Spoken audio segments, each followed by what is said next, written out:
Hey, so not a big week of huge headlines, but I've got a lot of great housing statistics that if you own a home or you're thinking about owning a home, you're definitely going to want to hear. Hey, welcome to this week's Mortgage Minutes with Mitch. I'm Mitch Jenkins, Senior Loan Officer with Your Home Financial. So probably the biggest headline this week was the CPI numbers coming out. Consumer Price Index showing that inflation was only up 0.2% for the month of August. So yearly, the year-over-year numbers have gone from 2.9 down to 2.5 this month, closer to that 2% target the Fed's looking for. So that's great news, especially with the prospect of the Fed lowering interest rates next week.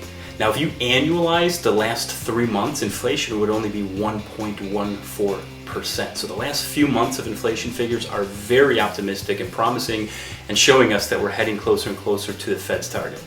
Now, kind of an interesting side note, one of the biggest contributors to this has been vehicle insurance. So if you've seen your car insurance really shoot up this year, you're not crazy. It's actually up about 16.5% year over year. So that's one of the biggest contributors to inflation right now.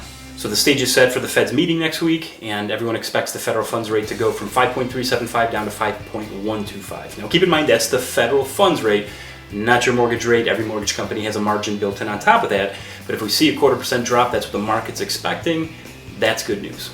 If you're thinking about owning a home, there's a lot of great reasons why you should own, but I want to share some things with you for perspective. And if you currently own a home, this should be great news for you. Now, the Fannie Mae's Pulseonomics Economic Housing Report just came out, and what they do is they pull the top 150 economists in the country, kind of get their take on what they expect house values to do. So what they came out and said was that this year they expect by the end of the year home values to appreciate 4.73%.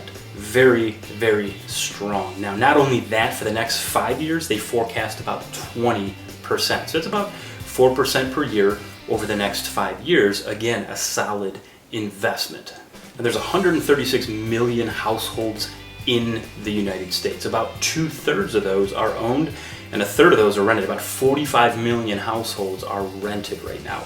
So all those renters, there's a ton of equity to be gained out there, and unfortunately that's not benefiting you. That's basically like you buy a stock, you pay for it, but then all the dividends as it goes up goes to somebody else. So keep that in mind. I mean, granted, homeownership's not for everybody, but there's a lot of equity out there and a lot of equity coming as home values continue to appreciate. Now, 62% of those homes have a mortgage, which means about 38% are owned free and clear. But out of those 62% homes, value or the equity has gone up about 8%. That's about $1.3 trillion just in the last year.